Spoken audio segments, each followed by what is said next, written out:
दोस्तों, एक लड़के की बहुत ही सुंदर लड़की के साथ में शादी तय हो जाती है। अब लड़का बहुत ही ज़्यादा खुश होने लगता है और वो नज़दीकी बैंक में जाता है। वहाँ से लोन पर 10 लाख रुपए ले लेता है और एक नई चमचमाती हुई गाड़ी किस्तों पर ले आता है। खुद वो एक प्राइमरी टीचर होता है। दोस्तों, घर परिवार बड़ा खुश होता है कि उसके बेटे की बड़ी ही अच्छी और पढ़ी लिखी लड़की के साथ में शादी हो रही है। दोस्तों, शादी से मात्र 4 दिन पहले यहाँ पर इस लड़की के बारे में इस लड़के को पता चलता है कि इसका बैंक मैनेजर के रूप में सिलेक्शन हो चुका है। ये लड़का बहुत ही ज़्यादा खुश होता है और उस लड़की को फ़ोन करता है, लेकिन वो लड़की फ़ोन नहीं उठाती। बार बार उसे फ़ोन करता है। वो यही सोचने लगता है कि लोग बाग बधाई देने के लिए उसके पास आ रहे होंगे, इसलिए शायद वो फ़ोन नहीं उठा रहे। दोस्तों, शाम को वो फिर फ़ोन करता है तो शाम को वो लड़की ना फ़ोन उठाकर उसका पिता फ़ोन उठाता है और यहाँ पर उस लड़के से कुछ इस तरह से कहता है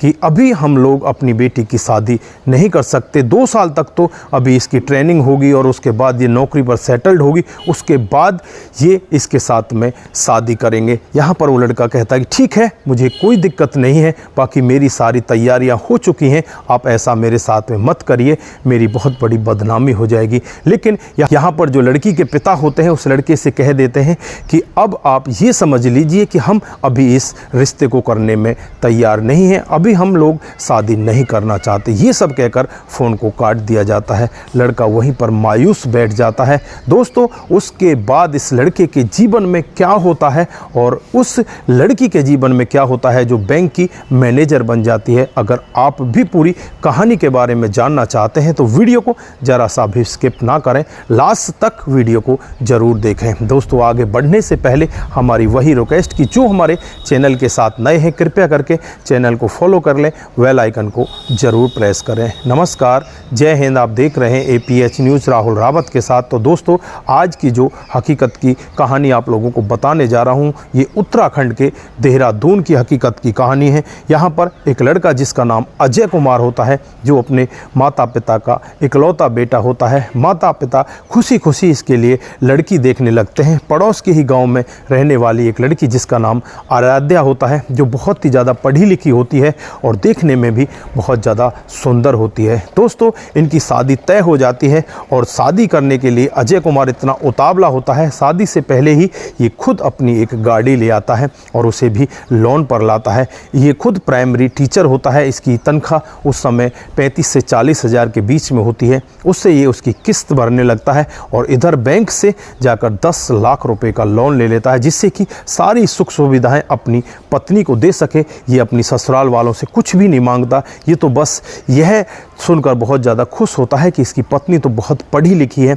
दोस्तों, धीरे धीरे समय बीतने लगता है, शादी की पूरी तैयारियां हो जाती हैं। शादी में मात्र 4 दिन बचे होते हैं, तब इसे पता चलता है जो इसकी होने वाली पत्नी है आराध्या, वो बैंक में मैनेजर बन चुकी है। उसने एक टेस्ट दिया, उस टेस्ट को उसने क्लियर कर लिया, उसके बाद उसका बैंक मैनेजर के रूप में नियुक्ति हो गई है। दोस्तों, बहुत ही ज़्यादा खुश पत्नी के पास फ़ोन करता है क्योंकि उसे वो बधाई देना चाहता था, लेकिन उसकी पत्नी फ़ोन नहीं उठाती। वो 2-3 बार फ़ोन करता है, उसकी पत्नी फिर भी फ़ोन नहीं उठाती। अब वो थोड़ा सा परेशान तो होता है, लेकिन मन ही मन सोचने लगता है कहीं ऐसा ना हो कि उसके पास बधाई देने वालों की भीड़ लग रही हो, इस वजह से वो फ़ोन को नहीं उठा पा रही हो। दोस्तों, वो पूरे दिन चुप बैठ जाता है और शाम को करीब 7 बजे वो फिर से फ़ोन करता है। अब यहाँ पर लड़की फ़ोन को नहीं उठा पा रही थी क्योंकि जो वहाँ पर उसके मामा होते हैं और उसके जो पिताजी होते हैं उस लड़की से साफ मना कर देते हैं कि इस लड़के के साथ में अब तुम्हारी शादी नहीं करनी। ये तो प्राइमरी टीचर है और तू एक बैंक की मैनेजर बन चुकी है, तेरी तो अच्छे लड़के के साथ में शादी करवाएंगे। दोस्तों, ये सब उस लड़की से कहा जाता है, लेकिन लड़की उन सब से मना करती है, कहती है कि मैं तो इसी लड़के के साथ में शादी करना चाहती हूँ। लेकिन घर वालों के आगे उसकी नहीं चलती, उसे फ़ोन तक उठाने नहीं दिया जाता। और जब फ़ोन वहाँ पर आ रहा होता है तो जो लड़की का पिता होता है वो फ़ोन को उठा लेता है और फ़ोन को उठाते ही यहाँ पर जो सामने लड़का होता है वो कहने लगता है कि चाचा जी नमस्ते। तो यहाँ पर वो कहते हैं कि नमस्ते, सुना बेटा क्या हाल चाल है। तो यहाँ पर बेटा कहता है कि आराध्या के बारे में मैंने सुना है, वो इस तरह से बैंक में मैनेजर लग चुकी है, उसका सिलेक्शन हो चुका है, उसको बधाई देने के लिए मैंने फ़ोन किया है। तो यहाँ पर जो चाचा होता है वो कहने लगता है कि बेटा बधाई तो सब ठीक है, है, लेकिन मैं आपसे एक बात कहूँ तो आप बुरा तो नहीं मानोगे। यहाँ पर लड़का कहता है, अरे नहीं नहीं, आप जो कहोगे वो हमारे लिए सिर माथे पर है, मैं आपका बुरा क्यों मानूंगा। दोस्तों उसके बाद जो चाचा होते हैं वो कहने लगते हैं कि बेटा हम इस शादी को फ़िलहाल नहीं कर सकते, इसके लिए आपको इंतज़ार करना होगा। तो यहाँ पर जो लड़का होता है वो कहने लगता है कि ऐसे कैसे हो सकता है, 4 दिन शादी में बचे हुए हैं, पूरी तैयारियाँ हो चुकी हैं, अब आप कैसे मना कर सकते हो। लेकिन यहाँ पर चाचा कहता है कि अब इसे ट्रेनिंग पर जाना होगा, उसके बाद नौकरी करनी होगी, कुछ समय तो इसके लिए भी चाहिए। तो यहाँ पर जो लड़का होता है वो कहने लगता है कोई बात नहीं, मुझे इस सबसे कोई ऐतराज़ नहीं है, इसकी ट्रेनिंग भी हो जाएगी, मैं खुद करा कर लाऊंगा, मैं सारा कुछ खुद करा लूँगा, आप क्यों टेंशन लेते हो। लेकिन यहाँ पर चाचा कहता है कि आप ये मानो कि हम अभी इस शादी को नहीं कर सकते, इस शादी को करने के लिए अभी आपको 2 साल का इंतज़ार करना पड़ेगा। दोस्तों यहाँ पर जो लड़का होता है वो कह देता है ठीक है, मैं 2 साल इंतज़ार करने के लिए भी तैयार हूँ। लेकिन यहाँ पर जो लड़की के पिताजी होते हैं उनको वो चाचा बुलाया करती थी। अब वो लड़की के पिताजी कहने लगते हैं कि ये समझो कि हम ये शादी करना ही नहीं चाहते। दोस्तों उस लड़के के हाथ पैर फूल जाते हैं, वहीं पर ज़मीन पर बैठ जाता है और अपना सिर ज़मीन में घुसाने लगता है रोते हुए। बस उसके मुंह से यही निकल रहा था कि मेरे साथ में ऐसा क्यों हुआ। जब इस सब के बारे में उस लड़के के माता पिता को पता चलता है तो वो भी टूट जाता। तू करना चाहे तो उसके ऊपर केस कर सकता है, क्योंकि उसने हमारे साथ में बहुत गलत किया है। तो यहाँ पर जो लड़का होता है वो कहता है कि नहीं, मैं उसके ऊपर केस नहीं करना चाहता, अगर मेरी किस्मत में वो होती तो मेरे साथ ज़रूर आती, अब मैं उसके ऊपर केस करके भी क्या ले लूँगा जब मेरा उसके साथ कोई रिश्ता है ही नहीं। दोस्तों उसके बाद वो लड़का चुपचाप बैठ जाता है। धीरे धीरे समय बीतने लगता है, लगभग 4 साल का समय बीत जाता है। जो गाड़ी की किस्त होती हैं वो पूरी हो जाती हैं, गाड़ी फ्री हो जाती है, लेकिन जो बैंक की किस्तें होती हैं वो टूटने लगती हैं, क्योंकि ये गाड़ी की किस्त भी दे रहा था और घर परिवार के कुछ खर्चे और ज़्यादा इसके ऊपर बढ़ जाते हैं। और जो इसने अलग से लोन ले रखा था 10 लाख रुपए का, वो बढ़कर 12 लाख रुपए हो जाता। कुछ किस्तें तो इसने भरी थी, लेकिन बीच में कुछ किस्तें इससे टूट गई थी। दोस्तों 12 लाख रुपए हो जाता है और 4 साल के बाद यहाँ पर जो ये लड़की होती है इसका ट्रांसफ़र हो जाता है और उसी बैंक में पहुँच जाती है जहाँ पर इस लड़के का लोन होता है। दोस्तों सभी डिफ़ॉल्टरों की एक लिस्ट बनाई जाती है, उसमें अजय का नाम भी आता है। अजय के ऊपर 12 लाख रुपए का कर्जा होता है। इनके पास नोटिस भेजे जाते हैं कि अगर आप लोगों ने ये कर्जा नहीं चुकाया तो आपके मकान की कुर्की कर दी जाएगी, आपके मकान को बैंक खरीद लेगी। दोस्तों इस तरह का वाक़या होता है तो मास्टर जी भागे भागे बैंक में पहुंच जाते हैं और जब बैंक में मैनेजर साहब की केबिन में पहुंचते हैं, सामने मैनेजर साहिबा को देखते हैं तो उनकी आंखें एकदम से नम हो जाती हैं। ये मैनेजर साहिबा कोई और नहीं होती, इसकी वही होने वाली पत्नी होती है जिसने शादी से 4 दिन पहले मना कर दिया था। दोस्तों उसके बाद जब ये अंदर जाता है तो मैनेजर साहिबा भी इसे पहचान लेती हैं और कहने लगती हैं कि अजय तुम्हारा क्या हाल चाल है। तो कहने लगता है कि मैडम मेरा कोई हाल चाल नहीं है, बस थोड़ी सी परेशानी हो गई थी, मेरी शादी के लिए मैंने बहुत कुछ किया था, मैंने पहले गाड़ी ले ली थी, कुछ कर्जा ले लिया था और वो सब आज मुझे भरना पड़ रहा है। कुछ घर की परेशानियों की वजह से मैडम किस्त टूट गई थी और आगे मैं इन किस्तों को रेगुलर भर दूंगा। मैडम प्लीज़ मेरे घर की कुर्की मत करना, मैं बहुत ज़्यादा परेशान हूँ, मेरे माता पिता बीमार रहते हैं, मैं उनके इलाज में पैसा लगाता हूँ और साथ साथ ये किस्त भी भरता हूँ। दोस्तों मैडम उसे देखकर एकदम से दंग रह जाती है और उससे पूछने लगती है कि तुम्हारे जीवन में क्या चल रहा है, क्या तुमने शादी की या नहीं की। तो यहाँ पर वो लड़का कहने लगता है कि मैडम मैंने शादी नहीं की, मैं शादी करूँ तो किससे करूँ, जिससे मेरी शादी हो रही थी, जिसके लिए मैंने इतना सब कुछ किया, जिसके लिए मैं इतना उतावला था, उसने ही मेरे साथ में शादी ना की तो दूसरी जो मुझसे शादी करेगी क्या उसका भरोसा है कि वो मेरे साथ में शादी कर ले।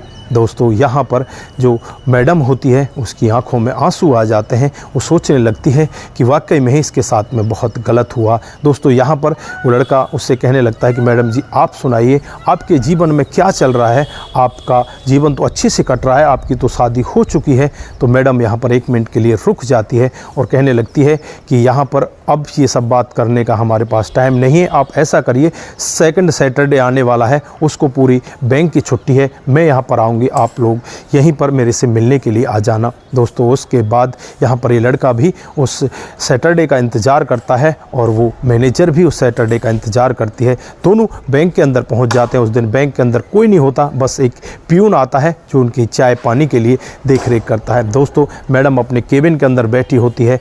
जब ये लड़का उस केबिन के अंदर जाता है तो मैडम की आंखें नम होती हैं।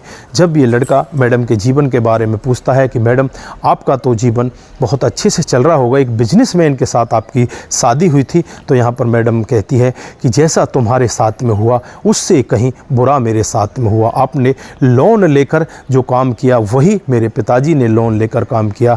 आपने तो हमारे लिए लोन लिया और हमने उस लड़के से शादी करने के लिए लोन लिया। पता चला कि वो 100 करोड़ का मालिक है। अब उसके लिए हमें 40-50 लाख रुपए तो शादी में लगाने होंगे। उस सब के लिए हमने लोन ले लिया और शादी करके मैं दुल्हन बनकर उनके घर पर चली जाती हूँ। और जब वहाँ पर जाकर मुझे डिटेल के बारे में पता चलता है ये 100 करोड़ के मालिक नहीं है, इनके ऊपर तो 100 करोड़ का लोन है, मेरा मन वहीं पर ठिनक जाता है और मेरी उस बिजनेसमैन के साथ नहीं बनती। वहीं पर लड़ाई होने लगती है। मैं उससे ये कहती हूँ कि तुमने झूठ क्यों बोला। वो मेरे से यही कहता है कि इसमें झूठ ही क्या है, मैंने लोन ले रखा है लेकिन हूँ तो मैं बिजनेसमैन, तुमसे तो बहुत बड़ा हूँ। वो इस तरह से अपने आप को दिखाने लगता है कि मैं तो बहुत बड़ा बिजनेसमैन हूँ, मेरे पास इतनी प्रॉपर्टी है, चाहे वो लोन की हो चाहे मेरे घर की हो, इसे कौन देखता है। दोस्तों उसके बाद 2-3 महीने के बाद इनकी आपस में इस तरह से बिगड़ जाती है, दोनों एक दूसरे से तलाक लेने के लिए तैयार हो जाते हैं और 2 साल के बाद इन दोनों का तलाक हो जाता है। दोस्तों तलाक के बाद आज भी उस लोन की किस्तें ये महिला भर रही होती है जो ब्रांच मैनेजर होती है। दोस्तों इस तरह का वाक्य जब लड़का सुनता है तो बस उसकी आंखों में भी आंसू आ जाते हैं। जो यहाँ पर महिला होती है उसके हाथ पर अपना हाथ रख लेती है और कहने लगती है कि मेरी भी किस्मत ऐसी थी, मैं तुमसे शादी करना चाहती थी लेकिन मैं रिश्तेदारों के चक्कर में आकर ये सब नहीं कर पाई। आज वही रिश्तेदार मेरे से अलग हो चुके हैं, कोई भी मुझे हाल तक पूछने के लिए नहीं आता कि तुम्हारा हाल कैसा है। और उन्हीं रिश्तेदारों ने इस लड़के को मुझे दिखाया था कि ये बिजनेसमैन है, इसके साथ में तुम शादी कर लो।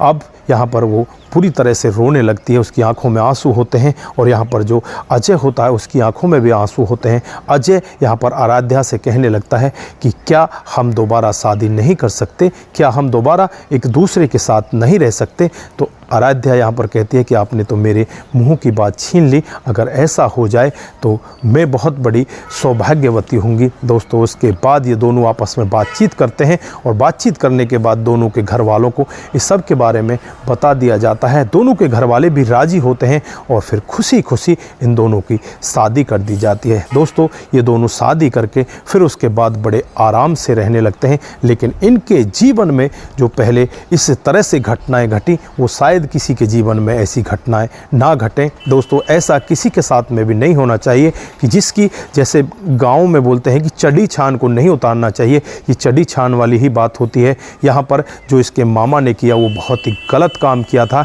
कि यहाँ पर इस लड़की की शादी होने वाली थी लेकिन यहाँ पर लड़के का जो स्टेटस है उसे देखकर यहाँ पर मना कर दिया। ये तो एक प्राइमरी टीचर है, हमारी बेटी तो बैंक की मैनेजर बन चुकी है, इसकी शादी हम कैसे करें इसके साथ। फिर बिजनेसमैन के साथ में शादी करते हैं लेकिन वो बिजनेसमैन तो कंगाल होता है, उसके ऊपर तो कर्जा ही कर्जा होता है। तो दोस्तों यहाँ पर ये बात भी बिल्कुल सटीक होती है, जैसी करनी वैसी भरनी, जैसा आप किसी के साथ में करोगे वैसा ही आपके साथ में भी होगा। यहाँ पर हालांकि ये लड़की नहीं चाहती थी कि मेरी शादी उस लड़के के साथ में ना हो, लेकिन घर वाले और जो उसके मामा होते हैं वो यही चाहते हैं कि इस लड़की की शादी एक बिजनेसमैन के साथ में हो। लेकिन उनके जीवन में उसके बाद जो होता है ऐसा कभी किसी ने कल्पना भी नहीं की थी। तो दोस्तों यहाँ पर एक दूसरे के साथ अच्छे व्यवहार के साथ रहें और अच्छा ही एक दूसरे के साथ करें। अगर आप किसी के साथ में गलत करोगे तो आपके साथ में भी गलत जरूर होगा। दोस्तों इस कहानी से भी हमें यही शिक्षा मिलती है। और दोस्तों अगर आप लोगों को ये कहानी अच्छी लगती है तो दोस्तों के साथ ज़्यादा से ज़्यादा शेयर करें, जिससे और लोग भी इस कहानी से मोटिवेट हो सकें और वो भी ऐसे काम करने से अपने आप को बचा सकें। नमस्कार, जय हिंद,